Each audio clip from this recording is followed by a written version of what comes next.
Hello, সকলে কেমন আছো? আশা করি সকলে খুব খুব খুব ভালো আছো। তাই শুরুতে অর্ণব ক্রিয়েটিভ ব্লগের পক্ষ থেকে তোমাদের সকলকে অনেক অনেক স্বাগত। এভাবে আমার প্রতিদিনের ভিডিও দেখার জন্য এবং এত লাইক কমেন্ট করার জন্য আমি খুব খুশি। আমি সত্যি অধীর আগ্রহে অপেক্ষা করে থাকি কখন তোমাদের সামনে আসবো, কখন একটা ব্লগ করব।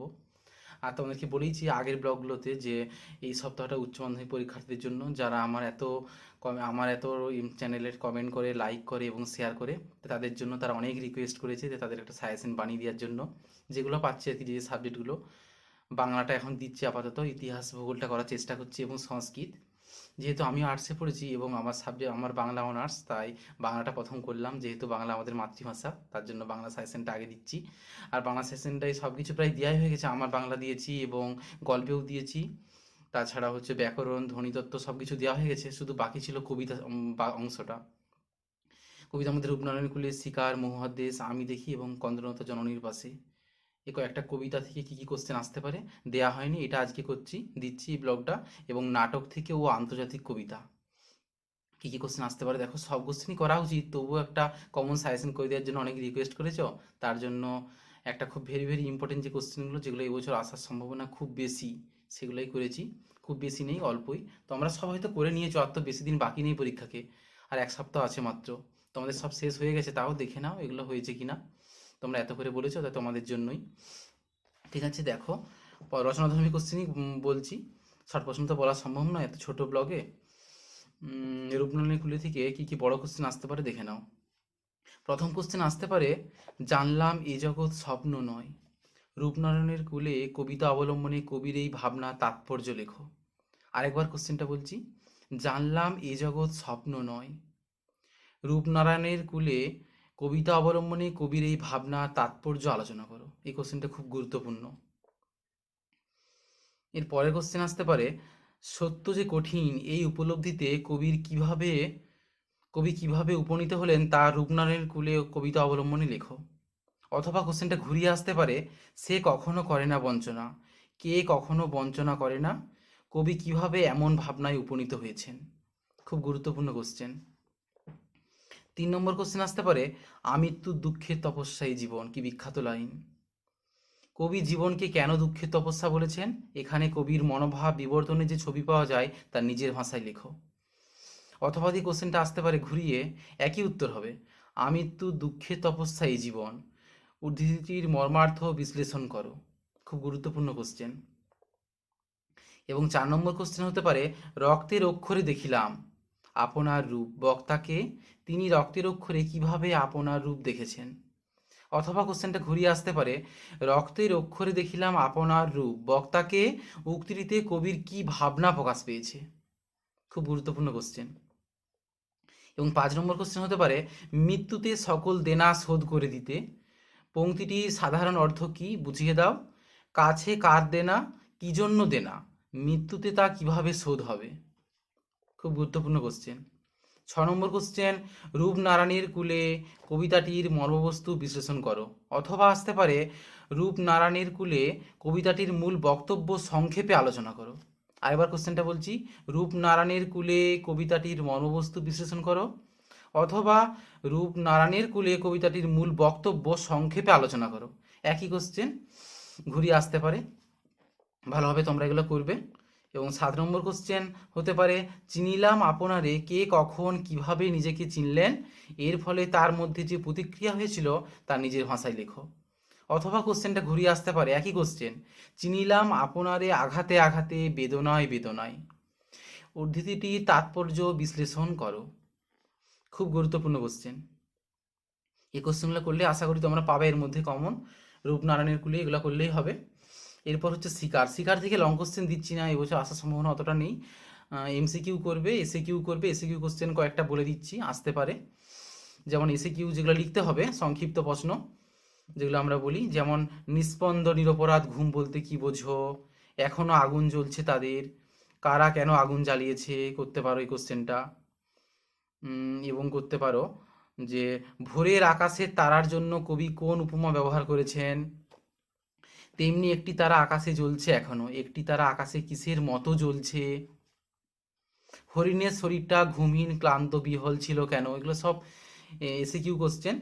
শর্ট কোশ্চেন, সোনার বর্ষার মতো জেগে উঠে জেগে উঠে কে কি করতে চেয়েছেন? আগুন জ্বললো আবার, কেন আগুন জ্বলেছিল, কখন? নদীর তীক্ষ্ণ শীতল ঢেউ সে নামলো, সে কেন নামলো? এই কোশ্চেনগুলো করবে, এগুলোর মধ্যেই পাবে। তাই আমি দেখি থেকে হতে পারে আমার দরকার শুধু গাছ দেখা, বক্তাকে তার গাছ দেখা দরকার কেন? অথবা কোশ্চেনটা ঘুরিয়ে আসতে পারে আমার দরকার শুধু গাছ দেখা, বক্তাকে কেন তার গাছ দেখা দরকার? এই বিষয়ে বক্তার কোন আক্ষেপ শোনা গিয়েছে? 2 নম্বর কোশ্চেন হতে পারে শহরের অসুখ হাঁ করে কেবল সবুজ খায়। শহরের অসুখ কি? এই অসুখ নিরাময়ের জন্য কবি কি করতে চেয়েছেন? অথবা আরোগ্যের জন্য এই সবুজের ভীষণ দরকার, এই সবুজ বলতে কি বোঝানো হয়েছে এবং তার দরকার কেন? অথবা কোশ্চেনটা হতে পারে সবুজের অনটন ঘটে, সবুজের অনটন বলতে কি বোঝানো হয়েছে? এবং ওর সঙ্গে হতে পারে সবুজের অনটন দূর করতে কবি কি করতে বলেছেন?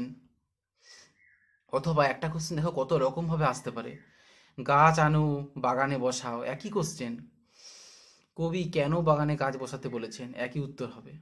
অথবা চোখ তো সবুজ চায়, এই মন্তব্যের আলোকে গাছের প্রতি কবির মমত্ববোধ কিভাবে প্রকাশিত হয়েছে? আমি দেখি কবিতা অবলম্বনে বিষয়টি বুঝিয়ে দাও। একই কোশ্চেন, কত রকমভাবে আসতে পারে, উত্তরটা কিন্তু একই হবে। এরপর মহুয়াদেশ চলে যাচ্ছি, মহুয়াদেশ সমর সেনের লেখা, সেখান থেকে দেখো কি কি কোশ্চেন আসতে পারে। মহুয়াদেশ থেকে আসতে পারে, মহুয়াদেশ দেশ থেকেও হচ্ছে আমি রচনাধর্মী কোশ্চেন দিইনি, তো আমরা এমসিকিউ এবং এসিকিউ করবে, ওখান থেকে রচনাধর্মী করার দরকার নেই। মহাদেশ থেকে চলে যাচ্ছি কন্দনতা জননীর পাশে, মৃদুল দাশগুপ্তের লেখা, ওখান থেকে কি কি কোশ্চেন হতে পারে দেখে নাও। রচনাধর্মী কোশ্চেনগুলো আজকে বলছি। আমি তা পারি না, কে পারে না, কে পারেন না, না পারার বেদনা কিভাবে কবিকে আলোড়িত করেছে তা কবিতা অবলম্বনে লেখো। অথবা কোশ্চেনটা ঘুরিয়ে হতে পারে আমি তা পারি না উর্ধিতাংশটির আলোকে কবির কবিমানস ও শৈলীর বিশেষত্ব আলোচনা করো। এই কোশ্চেনটা খুব গুরুত্বপূর্ণ। এবং 2 নম্বর কোশ্চেন হতে পারে কন্দনরতা জননীর পাশে কবিতায় কবি জননীকে কন্দনরতা বলেছেন কেন? এই পরিস্থিতিতে কবি কি করা উচিত বলে মনে করেছেন? অথবা কোশ্চেনটা হতে পারে ঘুরিয়ে কন্দনরতা জননীর পাশে এখন যদি না থাকি, এখন বলতে কোন সময়ের কথা বলা হয়েছে? কবি কিভাবে কন্দনরতা জননীর পাশে থাকতে চেয়েছেন তা লেখো। এবং 3 নম্বর কোশ্চেন হতে পারে কেন তবে লেখা, কেন গান গাওয়া, কেন তবে আঁকা আঁকি? এই মন্তব্যের মধ্য দিয়ে কবির কোন বিশেষ মনোভাবের প্রকাশ ঘটেছে তা বুঝিয়ে দাও বা আলোচনা করো। অথবা এই কোশ্চেনটা ঘুরিয়ে হতে পারে কেন ভালোবাসা, কেন বা সমাজ, কিসের মূল্যবোধ? কবির এরূপ উক্তির তাৎপর্য বিশ্লেষণ করো।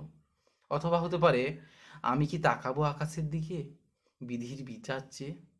কবির এমন মন্তব্যের তাৎপর্য আলোচনা করো। খুবই গুরুত্বপূর্ণ ভাইটাল কোশ্চেন, এখান থেকে হতে পারে। এই কোশ্চেনগুলোই ছিল কবিতা থেকে, তোমরা দেখলে। এরপর আমরা চলে যাচ্ছি নাটক থেকে কি হতে পারে কোশ্চেন। বিভাব নাটক, সৌম্য মিত্রের লেখা, ওখান থেকে কি রচনাধর্মী কোশ্চেন আসতে পারে দেখে নাও। খুব কমন কোশ্চেন আসতেই পারে, খুব গুরুত্বপূর্ণ কোশ্চেন এগুলো, এগুলো অবশ্যই তোমরা করবে, দেখে নাও। তবে বিভাব নাটক থেকে প্রথম কোশ্চেন আমি দিয়েছি, এই ঘরের মধ্যে জীবনকে উপলব্ধি করা যাবে না, জীবনকে উপলব্ধি করার জন্য বক্তা কি করেছিলেন, শেষে তার কিরূপ অভিজ্ঞতা হয়েছিল? আরেকবার বলছি কোশ্চেনটা, এই ঘরের মধ্যে জীবনকে উপলব্ধি করা যাবে না, জীবনকে উপলব্ধি করার জন্য বক্তা কি করেছিলেন, শেষে তার কিরূপ অভিজ্ঞতা হয়েছিল? 2 নম্বর কোশ্চেন হতে পারে না, কোথাও জীবনের খোরাক, হাসির খোরাক নেই, বক্তাকে সে কেন এই কথা বলেছে, এ থেকে তার কোন পরিচয় পাওয়া যায়? 3 নম্বর কোশ্চেন, না না, এটা আগের মতো নয়, এটা অন্য রকমের লভ সিন, ধরনের লভ সিন, এর কথা বিবৃত করো। অথবা কোশ্চেনটা হতে পারে ঘুরিয়ে, এটা অন্য রকমের love scene, progressive love scene, কোন দৃশ্যটিকে প্রগ্রেসিভ লভ সিন বলা হয়েছে তা নিজের ভাষায় লেখো। 4 নম্বর কোশ্চেন হতে পারে এবার নিশ্চয়ই লোকের খুব হাসি পাবে, কি প্রসঙ্গে এই কথা বলা হয়েছে? অথবা কি অমর, এবার হাসি পাচ্ছে, কোন প্রসঙ্গে এই বক্তব্য, বক্তব্যটি তাৎপর্য লেখো বা বিশ্লেষণ করো। 5 নম্বর কোশ্চেন হতে পারে বুদ্ধিটা কি করে এলো তা বলি। এবং কিভাবে এলো নাট্যকারকে অনুসরণ করে তা আলোচনা করো। অথবা হতে পারে কোশ্চেনটা, বুদ্ধিটা বুদ্ধিটা কি করে এলো তা লেখো এবং বক্তা কোন বুদ্ধির কথা বলেছেন তা প্রয়োগ করার কারণ কি ছিল। 6 নম্বর কোশ্চেন হতে পারে, তাই অনেক ভেবেচিন্তে আমরা একটা প্যাঁচ বের করেছি, কে কোন প্রসঙ্গে মন্তব্যটি করেছেন তা আলোচনা করো। পরবর্তী কোশ্চেন হতে পারে, বিভাব নাটকে নাট্যরীতির যে নতুনত্ব প্রকাশ পেয়েছে তা আলোচনা করো। এই কোশ্চেনগুলো করলেই হবে।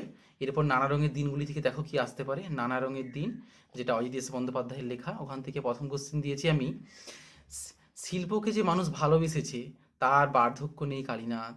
নানা রঙের দিন নাটক অবলম্বনে মন্তব্যটি তাৎপর্য বিশ্লেষণ করো। খুব গুরুত্বপূর্ণ কোশ্চেন। এবং পরবর্তী কোশ্চেন হতে পারে, নানা রঙের দিন নাটক অবলম্বনে রজনীকান্ত চট্টোপাধ্যায়ের চরিত্র বিশ্লেষণ করো। আরেকবার বলছি কোশ্চেনটা, নানা রঙের দিন নাটক অবলম্বনে রজনীকান্ত চট্টোপাধ্যায়ের চরিত্র বিশ্লেষণ করো। 3 নম্বর কোশ্চেন হতে পারে, আমার আপনজন কেউ নেই, বউ নেই, ছেলে মেয়ে নেই, সঙ্গী সাথী কেউ কোথাও নেই, আমি একদম একা, একেবারে নিঃসঙ্গ। বক্তাকে উক্তিটিতে বক্তার কি ভাবনা প্রকাশ পেয়েছে। অথবা এই কোশ্চেনটা ঘুরিয়ে আসতে পারে, জীবনে ভোর নেই, সকাল নেই, দুপুর নেই, সন্ধেও ফুরিয়েছে, এখন শুধু মাঝরাত্রির অপেক্ষা।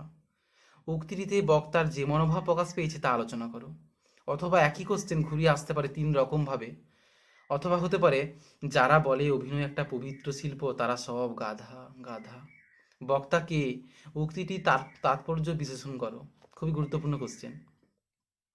এবং 4 নম্বর কোশ্চেন হতে পারে, নানা রঙের দিন নাটকটির নামকরণের সার্থকতা বিচার করো। খুব গুরুত্বপূর্ণ কোশ্চেন।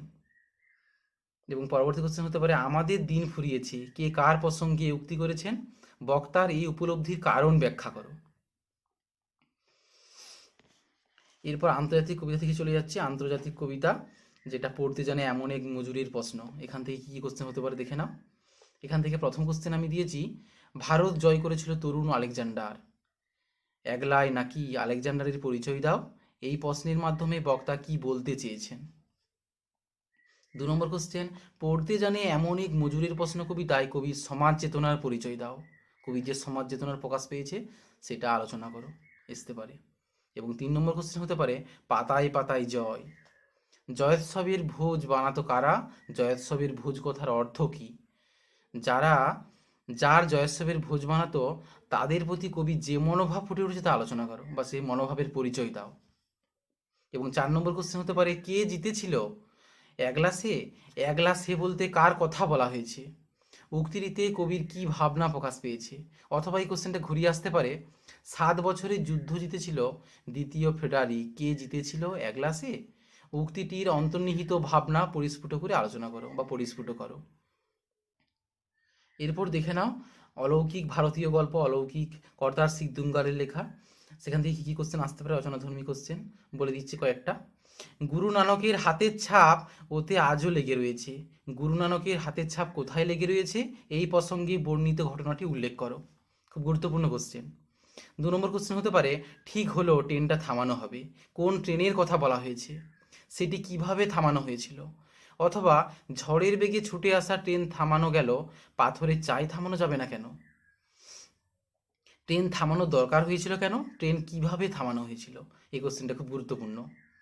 এবং 3 নম্বর কোশ্চেন হতে পারে, পাঞ্জা সাহেবে পৌঁছে এক আশ্চর্য ঘটনার কথা জানতে পারি, আশ্চর্য ঘটনাটির বর্ণনা দাও।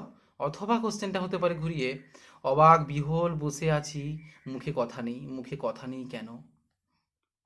এবং 4 নম্বর কোশ্চেন হতে পারে, গল্পটা মনে পড়লেই হাসি পেত, কোন গল্প অনুসরণ করে গল্পটা মনে পড়লে কেন হাসি পেত। অথবা গল্পটা শুনতে বেশ ভালো লাগছিল, গল্পটি নিজের ভাষায় লেখো। অথবা এই কোশ্চেনটা ঘুরিয়ে হতে পারে, গল্পটা কয়েকবার গুরুদ্বারেও শুনেছি, কোন গল্পের কথা বলা হয়েছে, গল্পটি সংক্ষেপে বর্ণনা করো। এবং 5 নম্বর কোশ্চেন হতে পারে, মায়ের বান্ধবী আমাদের সমস্ত ঘটনাটা শোনালেন, ঘটনাটির বর্ণনা দাও। এই ঘটনা শোনার পর বক্তার মধ্যে কি প্রতিক্রিয়া হয়েছিল।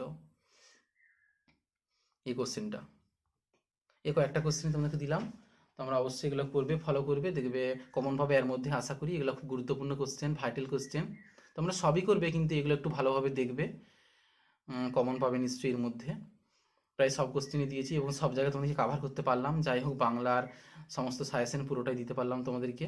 খুব ভালো লাগছে আমাকেও, তোমাদের আশা পূরণ করতে পেরেছি যতটুকুই হোক। ঠিক আছে, ব্লগটা এখানেই শেষ করছি, অনেক বড় হয়ে যাচ্ছে। পরবর্তীতে নতুন কিছু সাজেশন করি তোমাদেরকে অবশ্যই দেবো। তোমাদেরকে তো সব কিছুই দিই, তোমরা দেখতে পাও। ঠিক আছে, ব্লগটা আজকে এখানেই শেষ করছি। সকলে খুব ভালো থাকবে, যেহেতু এটা ইস পরীক্ষার্থীর জন্য, তাই তোমরা খুব ভালোভাবে পড়ো, শরীর যেন ভালো থাকে, সাবধানে থাকবে এবং পড়াশোনা করো এইভাবেই। ঠিক আছে, এই কোশ্চেনগুলো অবশ্যই করবে, ফলো করবে। রাখলাম।